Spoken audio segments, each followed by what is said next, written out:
រឿងភ្នំនាងកងរៃស្រុកកំពង់លែងខេត្តកំពង់ឆ្នាំងមានភ្នំមួយខ្ពស់ជាងគេមើលពីចម្ងាយទៅឃើញដូចមនុស្សដេកសណ្ដូកខ្លួននៅលើភ្នំនោះមានរុក្ខជាតិតូចធំដុះជាច្រើនដោយភ្នំឯទៀតនៅជុំវិញនោះដែរតែប្លែកជាងគេត្រង់ចង្កេះភ្នំនោះមានដុះម្អមដុះច្រើនណែនណាប់តានតាប់អ្នកស្រុកនៅជុំវិញភ្នំនោះគេមិនបរិភោគម្អមនោះទេព្រោះគេឮចាស់ដំណាលថាភ្នំនោះកើតពីរូបនាងកងរៃយកណីជាមហេសីព្រះពុទ្ធសែនហើយគេសន្មតថាម្អមនោះជារួមយោនីនៃនាងកងរៃនោះឯងមិនតែប៉ុណ្ណោះនៅជើងភ្នំនោះមានត្បាល់ថ្មមួយអង្រែថ្មមួយធំតាំងពីបុរាណមកមិនដឹងជានរណាសាងទេពួកជនអ្នកឡើងទៅដល់ទីនោះលុះតែយកអង្រែថ្មបុកត្បាល់ថ្មនោះទើបមិនចាញ់ហើយនឹងបានសុខសប្បាយនេះជាជំនឿរបស់អ្នកស្រុកដែលមានតាំងពីបុរាណកាលដំណើររឿងសង្ខេបកាលពីព្រេងនាយមានសេដ្ឋីម្នាក់នៅនគរមួយជាមនុស្សឥតកូនបាននាំប្រពន្ធទៅបន់សុំកូននៅដើមជ្រៃមួយក្រោយពីបន់មកប្រពន្ធមានកូន12នាក់សុទ្ធតែស្រី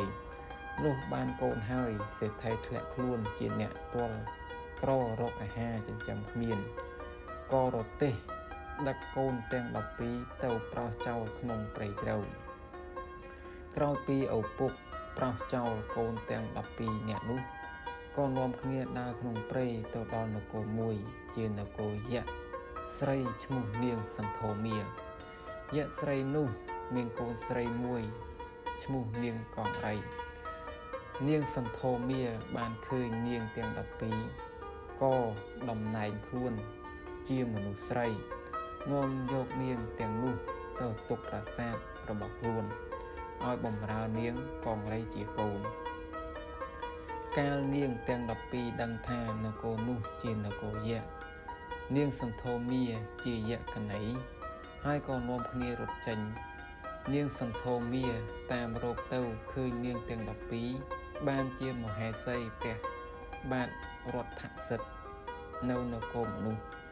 ក៏តំណែងខ្លួនជាស្រីក្រមុំបានធ្វើជាមហេសីព្រះបាទរដ្ឋសិទ្ធិនោះដែរហើយនាងសន្ធមាពុតធ្វើជាឈឺធ្ងន់ញុះញង់ពេទ្យឲ្យទូលព្រះបាទរដ្ឋសិទ្ធិឲ្យស្គៀលភ្នែកនាងទាំង12យកមកធ្វើជាថ្នាំព្យាបាលរោគខ្លួននិងឲ្យយកនាង12ដែលមានគភ៌គ្រប់គ្នាទៅទុកក្នុងរណ្ដៅមួយជាមួយគ្នាបងអត់អាហារ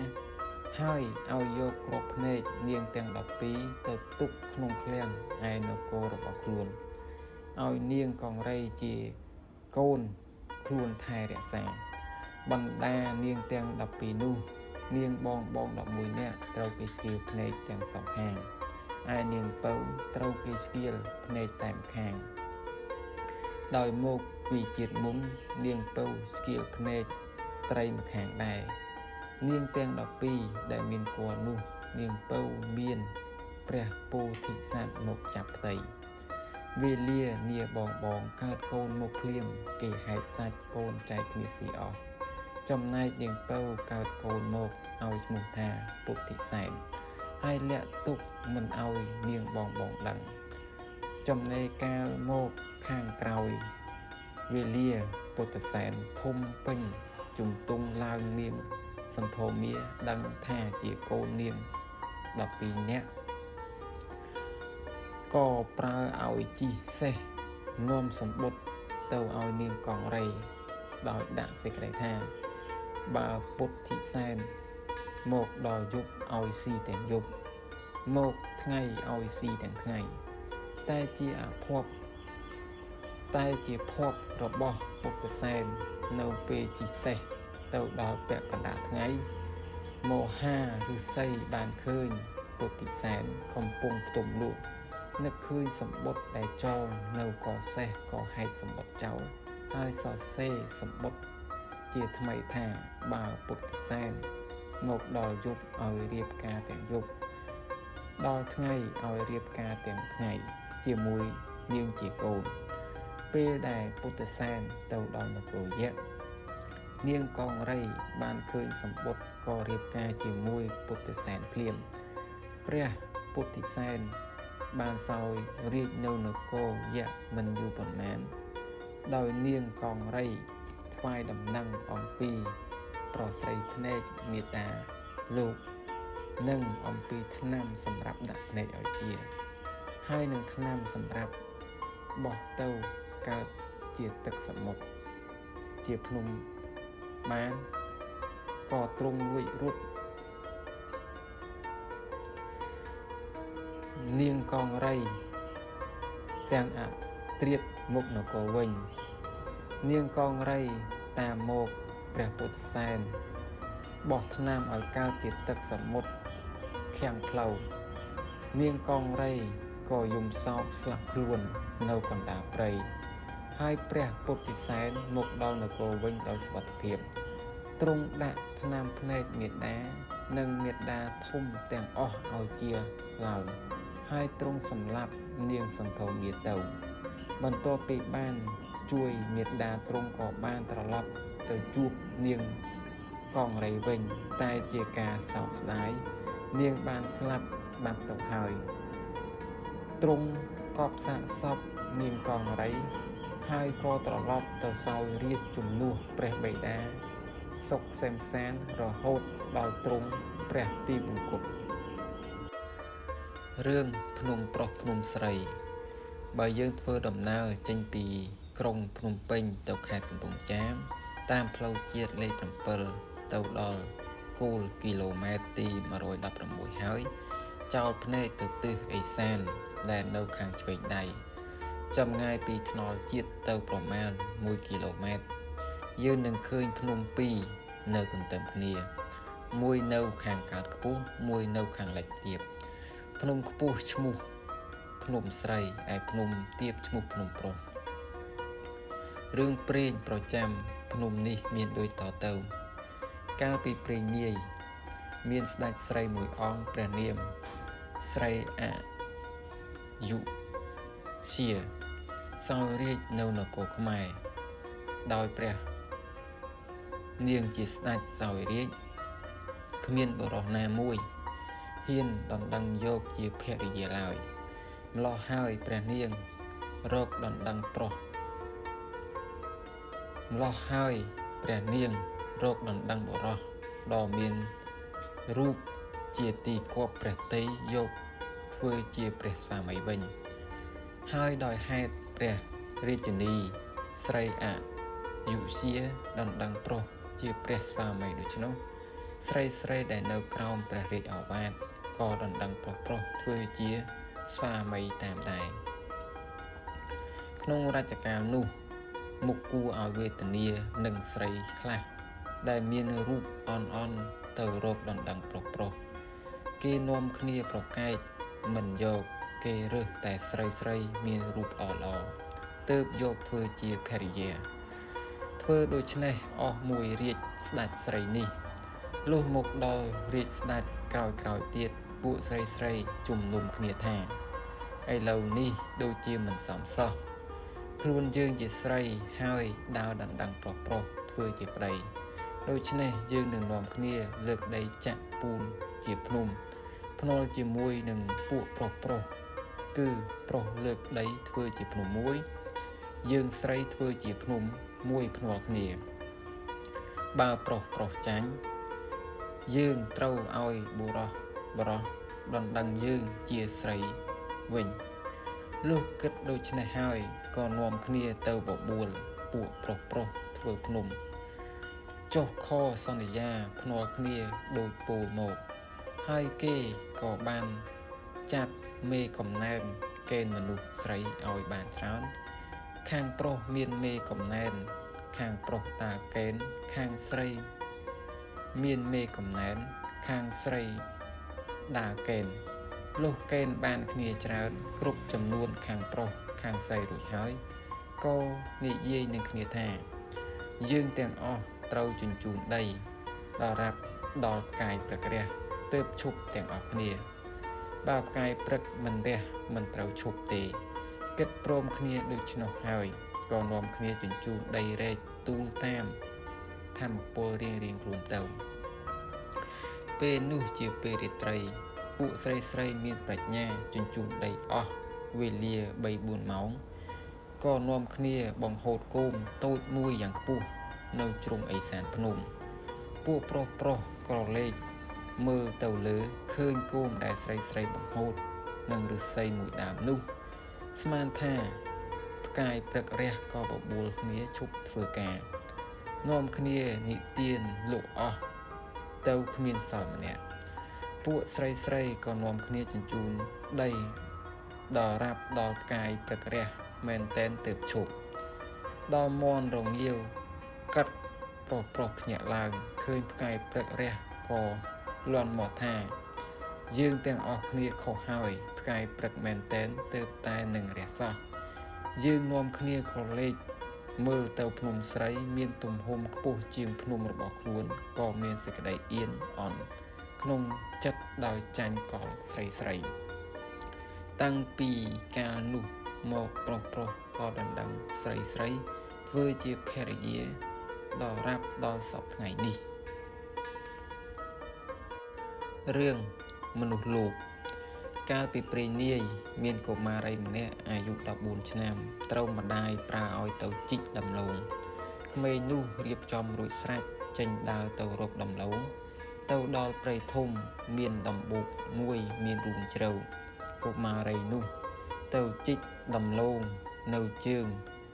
ដំបូកនោះរបូតផ្លែចបជ្រុះធ្លាក់ទៅក្នុងរូងនោះនាងនោះមិនដឹងធ្វើដូចម្ដេចក៏ស្រែកប្រកាសថាលោកណាជួយយកផ្លែចបឲ្យខ្ញុំបានខ្ញុំនឹងសងគុណលោកស្រែកតែប៉ុណ្ណោះមានខ្លាចាស់មួយដំបៅក្បាលរួយរួម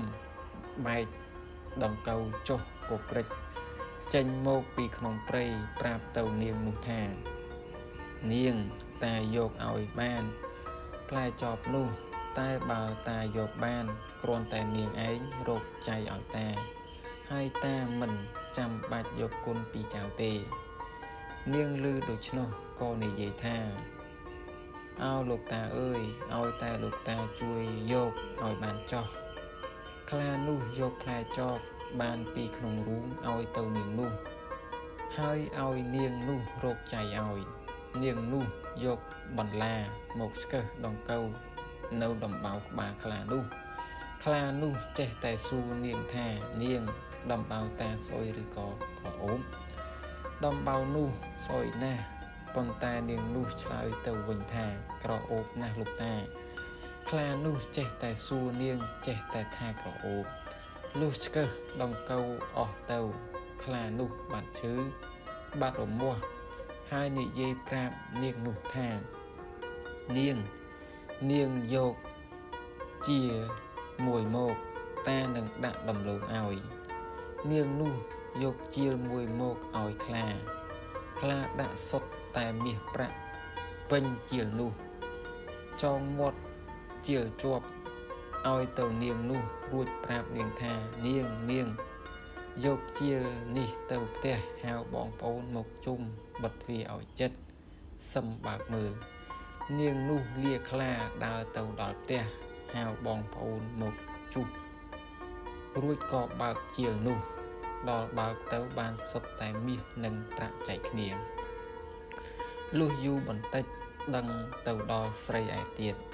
ដែលមានកូនក្រមុំស្រីនោះបញ្ជូកូនក្រមុំថាហងឯងមើលកូនគេទៅជីកដំឡូងបានមាសប្រាក់យកមកចែកបងប្អូនគេហងឯងទៅដឹកដំឡូងបានហងឯងទៅជីកដំឡូងបានតែដំឡូងគ្មានបានខ្មោចអ្វីទេ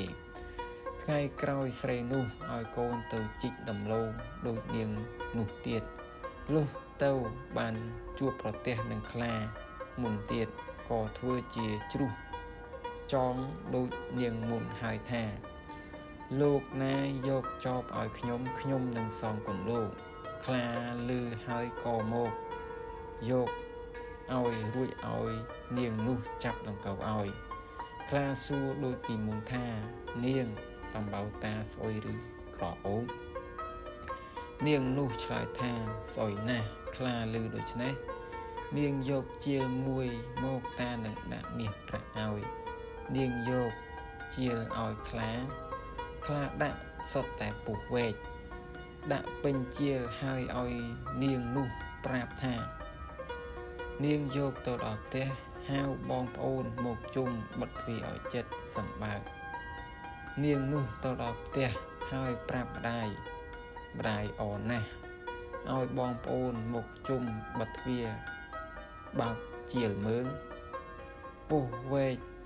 ចេញមកចឹកមនុស្សទាំងនោះស្លាប់អស់ទៅចរចើងចងលោករែកបាត់ធន់ទៅរឿងមាយាដកខ្ញីរឿងមាយាដកខ្ញីនិយាយអំពីកិច្ចការរបស់ស្ត្រីខូចស្ត្រីផិតស្ត្រីក្បត់ស្ត្រីចិត្តឆើកដែលមិនចេះស្កប់ស្កល់មិនចេះឆ្អែតឆ្អល់នឹងកាមតនហាសោះឡើយភាសិតក្នុងស្រីហេតោបទេសបានសរសេរទុកថាធម្មជាតិស្ត្រីនឹងថាអៀនខ្មាស់ក៏មិនមែននឹងថាមានខ្លួនទូលមានហើយក៏មិនមែននឹងថាមានចិត្តស្មោះត្រង់ចំពោះប្តីក៏មិនមែនពុំនោះនឹងថាមានសេចក្តីភ័យខ្លាចក៏មិនមែនដែរសេចក្តីពិតគឺមិនមានបរោះចង់នេះជាហេតុនៃសេចក្តីស្មោះត្រង់បរិសុទ្ធនៃស្ត្រីទាំងឡាយការដាក់កំហុសការគៀបសង្កត់ការតេះដៀនវាតម្លៃការពោលពាក្យក្រោតក្រៀតរហូតប្រព្រឹត្តនៅអំពើអនាចារមានចាប់បង្ខំចាប់រំលោភទៅលើស្ត្រីភេទទាំងឡាយហាក់ដូចជាមានការកើតឡើងគ្រប់កាលៈទេសៈគ្រប់សម័យកាលហើយជួលកាលយើងឃើញថាស្ត្រីវាគ្រាន់តែជាឧបករណ៍មួយសម្រាប់បុរសប្រឡាយលេងសើចប៉ុណ្ណោះចំណែកបុរសភេទវិញគេចាត់ទុកជាមាសទឹកដប់ល្អឥតខ្ចោះទោះជាបុរសមានកិច្ចកលមាយាទបោកបញ្ឆោតផាត់ក្បត់មានប្រពន្ធមួយហើយមួយទៀតឬច្រើនរាប់រយយ៉ាងណាក៏ដោយឥតមាននរណាសរសេរទុកកត់ត្រាទុកតាក់តែងជារឿងទុកហើយទំនៀមទម្លាប់ក៏ហាក់ឥតបានស្ដីបន្ទោសទៅលើបុរសភេទក្នុងការករណីក្បត់នេះទេសត្វលោកឈ្មោះញីមនុស្សលោកប្រុសស្រីសុទ្ធសឹងតែជាសត្វមួយពួកដែលមានកាមសញ្ញាចេះឈប់សម្រាកចេះលំហែកាយចេះអាណិតស្រឡាញ់ដូចគ្នាស្មើគ្នាទាំងអស់មនុស្សប្រុសតែងប្រើបញ្ញាកិច្ចកលស្វែងរកការមារម្មណ៍ស្ត្រីគ្រប់វិធីការចុះស្ត្រីវិញនាងមិនចាំបាច់រិះរកស្វែងរកឬជ្រើសរើសអ្វីទេនាងត្រូវតែដេកចាំតែបុរសត្រូវការនាងតែប៉ុណ្ណឹងដំណើររឿងមានបុរសម្នាក់និងស្ត្រីម្នាក់ជាប្តីប្រពន្ធនៅក្នុងស្រុកមួយប្តីជាមនុស្សចិត្តត្រង់តែគ្មានប្រាជ្ញាឯនាងប្រពន្ធនោះជាស្ត្រីចិត្តមិនត្រង់នឹងប្តីតែងមានមាយាច្រើនថ្ងៃមួយនាងប្រពន្ធប្រាថ្នាចង់ជួបនឹងសហាយណាស់ដោយឃ្លាតគ្នាយូរហើយតែមិនដឹងថាធ្វើដូចម្ដេចនឹងទៅជួបបានដោយភូមិនោះឆ្ងាយពីគ្នាបើដើរទៅគេថាខ្មោចលងនាងប្រពន្ធក៏និយាយនឹងប្តីខ្លួនថាអ្នកល្ងាចនេះយើងគិតទៅរកទិញមាន់មួយមកធ្វើស៊ីបានម្ដងអ្នកចង់ស៊ីទេប្តីតបវិញថាចង់ស៊ីដែរប្រពន្ធថាខ្ញុំចង់ស៊ីខួរខ្ញីប្តីថាអញក៏ចង់ស៊ីខួរខ្ញីដែរថាហើយក៏បបួលគ្នាចុះដើរទៅរកទិញមាន់អ្នកស្រុកនៅភូមិចិត្ត ផ្ទះសហហើយនោះប្តីនិងប្រពន្ធបបួលគ្នាសួររកទិញគ្រប់តែផ្ទះនាងប្រពន្ធដើរបែកពីប្តីទៅជួបនឹងសហហើយវានិយាយកិច្ចកលផ្សេងរួចមកជួបនឹងប្តីវិញហើយប្រាប់ប្តីថាអ្នកផ្ទះអ្នកនោះគេមានមន់លក់គេប្រាប់ខ្ញុំមិញប្តីព្រមទៅតាមប្រពន្ធប្រាប់ក៏ទិញបានមេមន់មួយយួរត្រឡប់ទៅផ្ទះវិញពេលនោះជាពេលប្រលប់ទៅដល់ពាក់កណ្ដាលផ្លូវស្រាប់តែនាងប្រពន្ធធ្វើវាគុទ្រង់ថាអោអ្នកអើយភ្លេចដូចគេលុតទៅហើយប្តីសួរថាភ្លេចអ្វីប្រពន្ធថាភ្លេចខ្ញីទៅហើយអ្នកបើដូច្នោះអ្នកឯងនៅនេះសិនចោះខ្ញុំរត់ទៅវាឆាប់ហើយនាងនោះរត់ទៅប្តីក៏ឈរចាំប្រពន្ធឯប្រពន្ធកាលណាឃ្លាតពីប្តីហើយក៏កិច្ចទៅជួបប្រុសសហហើយខ្លួនហេតុតែរលឹកសហហើយខ្លាំងណាស់ក៏ប្រះដេកទៅដីមិនរកផ្ទះសម្បែងទេដោយប្រញាប់ទៅជួបប្តីវិញឯប្រុសសហហើយនោះក៏ទទួលភារៈនាងនោះទៅរួចនាងនោះយកខ្ញីពីសហហើយផ្ដាំថាល្ងាចនេះឲ្យអ្នកឯងចាំមើលបើមានពេលស្រួលចូលទៅដេកម្ដងទៀតចោះនិយាយកិច្ចការសពគ្រប់ហើយនាងនោះក៏ត្រឡប់មកឯប្តីដើមកាលដែលនាងប្រេះដេកនោះដីក៏នៅប្រឡាក់ជាប់នឹងខ្នងមិនទាន់បោសនៅឡើយព្រោះដើរមកដោយប្រញាប់លុះដើរមកដល់ប្តីខ្លួនហើយក៏សើចក្អាកអាយនិយាយទៅការប្តីខ្លួនថាអ្នកឃើញមិញប្រហែលជាសើចដាច់ខ្យល់ហើយប្តីសួរថាសើចអីប្រពន្ធតបថាឯអ្នកមើលខ្នងខ្ញុំបោះឲ្យបន្តិចណានឹងហើយខ្ញុំដកខ្ញីទៅវារបូតដៃទាំងអស់មកខ្ញុំដួលផ្ងាទៅក្រោយបាសជើងជ្រោមបានជាប្រឡាក់ខ្នងខ្ញុំអស់ប្តីមិនដឹងក៏បោះខ្នងឲ្យប្រពន្ធទៅរួចហើយនាំគ្នាដើរទៅផ្ទះធ្វើបាយនិងធ្វើមាន់ស៊ីធ្វើរួចហើយពេលងងឹតស៊ីបាយរួចប្រពន្ធនិយាយនឹងប្តីថាអ្នកផ្លុំ3ទៅខ្ញុំនឹងស្ដាប់ប្តីក៏យកបីមកផ្លុំប្រពន្ធដេកស្ដាប់បន្តិចទៅក៏កិលមកដេកលើផ្លូវប្តីហើយថាពីរស់ណាស់អ្នកផ្លុំបីមើលរុនដែរឬទេបើអ្នកមិនមើលរុនធ្វើម្ដេចនឹងចាប់បើកបិទត្រូវទំនុកប្តីតបថាទេមិនបាច់មើលរុនទេព្រោះដៃចាំស្ទាត់ហើយចំណាំរុនផងប្រពន្ធថាបើដូច្នេះខ្ញុំបិទភ្នែកអ្នកទាំងពីរមើលអ្នកនៅតែផ្លុំពីរស់ដល់ដែរឬទេប្តីតបថាបិទចោះផ្លុំក៏នៅពីរស់ដូចមុនដែរប្រពន្ធយកដៃបិទភ្នែកប្តីខ្លួនទាំងពីររួចហើយក៏កន្លែងជើងឲ្យសហហើយនោះឃើញប្រុសសហហើយឃើញ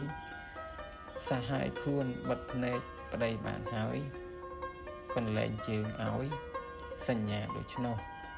ក៏ចូលទៅរួមសង្វាក់នឹងនាងនោះទៀតលុះសហហើយនោះថយចេញទើបប្រពន្ធលែងបិទភ្នែកប្តីនោះក៏មិនដឹងដល់កិច្ចកលនោះឡើយ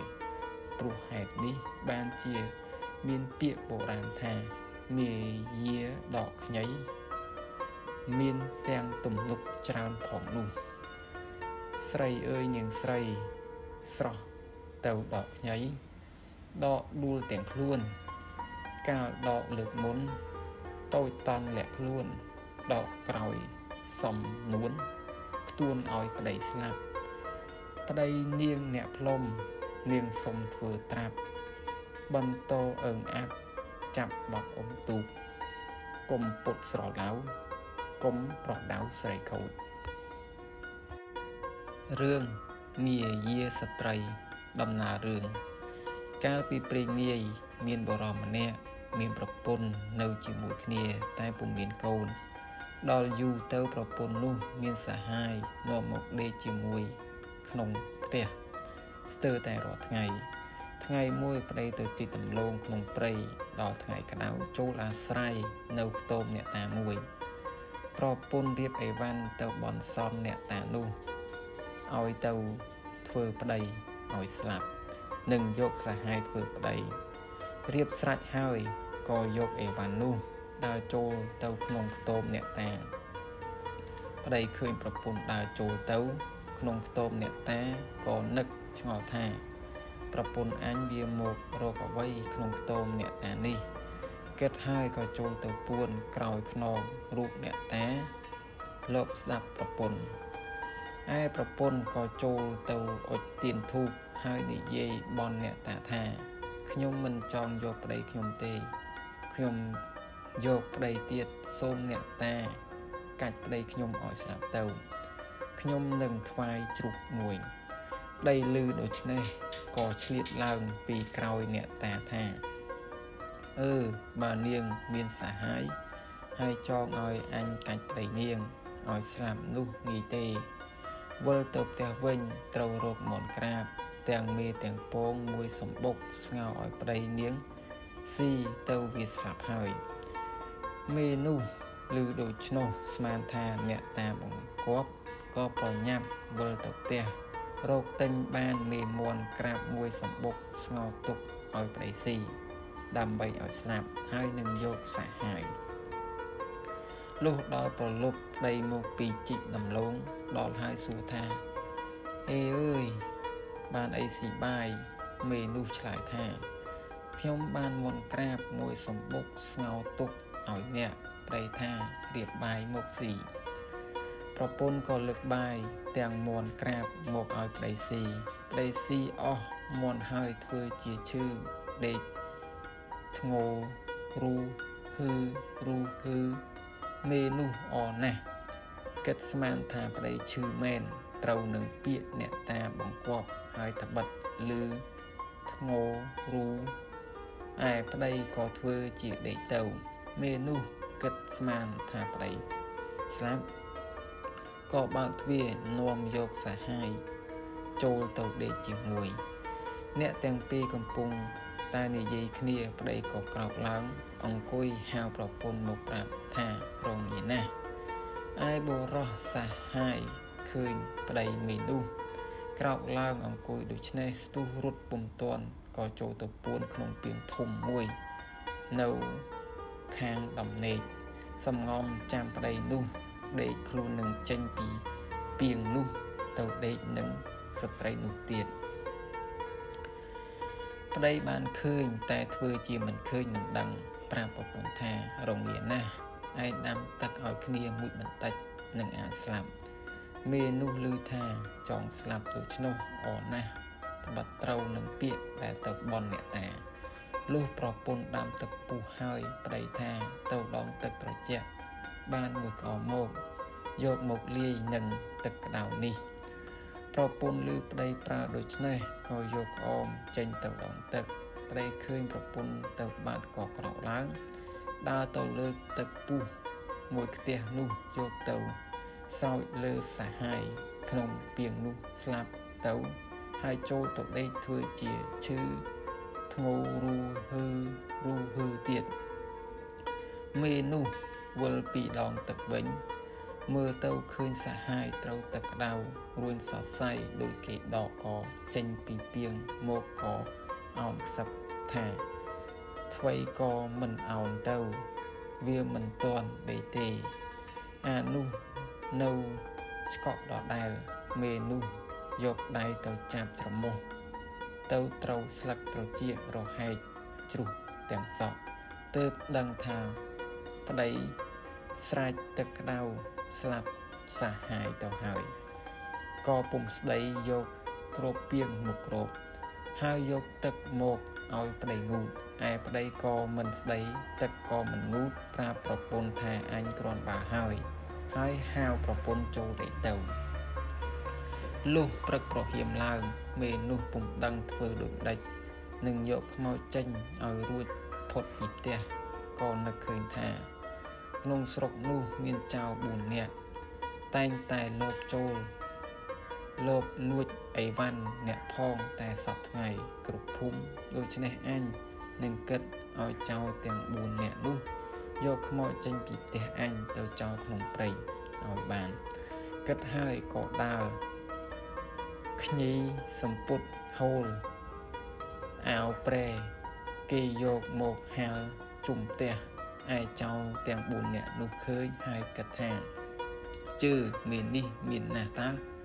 យប់នេះយើងនឹងទៅរួចវាឲ្យបានកុំខានសពថ្ងៃយើងស្មានតែវាក្រមេនោះក៏ហាលសំពុតហាលអាវប្រែនោះលុះដល់ពេលល្ងាចយកទៅជូនគេវិញហើយយកខ្សែចងរឹតរួចពីងខ្មោចនោះឲ្យជាប់ទុកឲ្យចៅចូលមកសែងយកទៅឯចៅ4នាក់នោះលុះយប់ក៏បបួលគ្នាទៅលួចចូលទៅរករបស់ទាំងនោះពុំឃើញតែពីងមួយចងមាត់ជាប់បើកពំរួចចៅទាំង4នាក់និយាយគ្នាថារបស់អស់នេះវាដាក់ក្នុងពីងនេះហើយបើដូច្នេះយើងត្រូវសែងពីងនេះថាហើយក៏នាំគ្នាសែងពីងនេះទៅដល់ព្រៃឆ្ងាយក៏ស្រាយលូកមើលអាមួយលូកដៃទៅត្រូវសក់ថាវើយសោតដល់ដៃចេញអាមួយលូកដៃទៅត្រូវស្លឹកត្រចៀកត្រូវភ្នែកច្រមុះស្រែកថាវើយខ្មោចទេ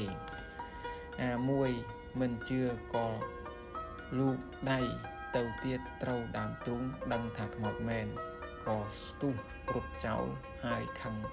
ណាស់ថាត្បិតមេនោះបានឆោតឲ្យសែងខ្មោចចោលបានចៅទាំង4នាក់គិតគ្នាថាយើងឃ្លាំមើលមេនោះបើឃើញវាដើរម្នាក់វាត្រូវយើងចោមរោមចាប់វាវាយឲ្យវារៀងកុំឲ្យវាបញ្ឆោតយើងទៀតជួនជាថ្ងៃមួយមេនោះចុះទៅរកទិញអីវ៉ាន់ត្បិតមានសំពៅទើបនឹងមកដល់ពីស្រុកក្រៅមេនោះដើរដល់ពាក់កណ្ដាលផ្លូវក៏ជួបចៅទាំង4នាក់នោះចៅឃើញក៏នាំគ្នាព្រួតចាប់នឹងវាយហើយជេរពីរឿងដែលបញ្ឆោតនោះមេនោះឆ្លើយថាអើយអ្នកបើអ្នកវាយខ្ញុំក៏ឥតប្រយោជន៍ដែរត្បិតខ្ញុំទៅទាប្រាក់ពីនាយសំពៅដូច្នេះមកអញ្ជើញទៅនឹងខ្ញុំទាប្រាក់បានចែកគ្នាចាយលេងចៅទាំង4នាក់ឮថាវាទៅទាប្រាក់ដូច្នោះក៏សុខចិត្តបបួលគ្នាទៅមេនោះផ្ដាំចៅទាំង4នាក់ថាអស់អ្នកឈរចាំខ្ញុំនៅលើច្រាំងចុះបើកាលណាឃើញខ្ញុំបោយដៃនោះអ្នកចុះទៅចោះបានប្រាក់ហើយមេនោះនិយាយផ្ដាំចៅទាំង4នាក់ហើយក៏ចុះទៅសំពៅនិយាយនឹងនាយសំពៅលោកចៅទាំង4នាក់វាថាចៅនោះជារបស់វាហើយចង្អុលបង្ហាញនាយសំពៅថានោះវាទាំង4នាក់បើវាចុះមកខ្ញុំឡើងទៅលើគោកសូមអ្នកចាប់វាដាក់ច្រវាក់ឲ្យជាប់ទៅកុំឲ្យវារត់រួចបាននាយសំពៅព្រមហើយសួរថាខ្ញុំនាងឯងទាំង4នាក់លុកថ្លៃប៉ុន្មាន